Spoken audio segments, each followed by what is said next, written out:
қазір бой сергіту жаттығуын жасаймыз, иә? Мен қолымдағы не? Қоржын. Тамаша, Ислам, қоржын. Қоржынның ішіндегі не бар екен? Асы. Тамаша бала. Асықпен қазір біз сергіту жаттығуын жасаймыз. Мына асықты екекеден өздеріңіз таңдап алыңыздар. Ана ғой екекеден. Қасымдағы осыны.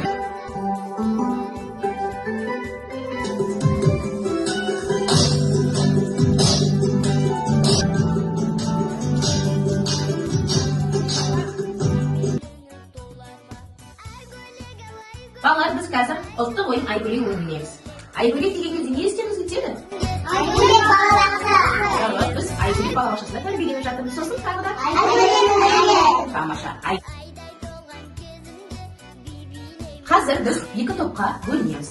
Бірінші топ айгөлек-ау айгөлек, айдың жүзі дөңгелек. Бізден сізге қандай ер керек деп айтамыз.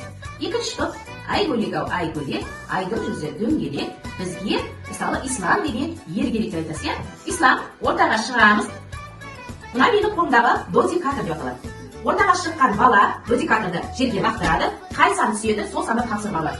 Жұмбақ шешеміз, немесе ұлттық ойынды атаймыз. Егер де сұраққа жауап бере алмаса, сол ойыншы өз орнына сол топқа барып тұра қояды. Егер сұраққа жауап берсе, сол топтың бар қол ізі өзіне ұнаған бір баланы алып қайтады. Түсіндік па балалар?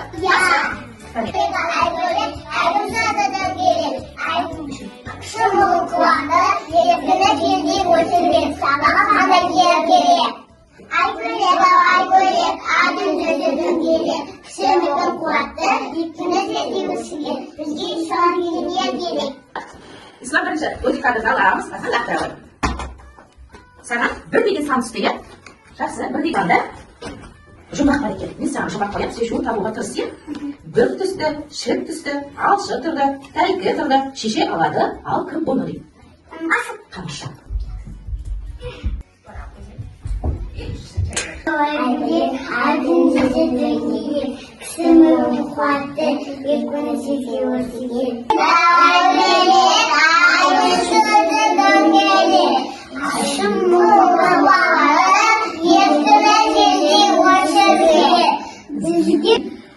Жылға керем, ақпайды, жылан керем, шықпайды. Ол қандай ойын? Арқан тартыс. Тамаша. Арқан. Тамаша. Енді бізде қай топ жеңіске жетті? Ілиястың тобы жеңіске жетті. Ілиястың тобында бала саны көп, иә? Ал исламның тобында бала саны аз.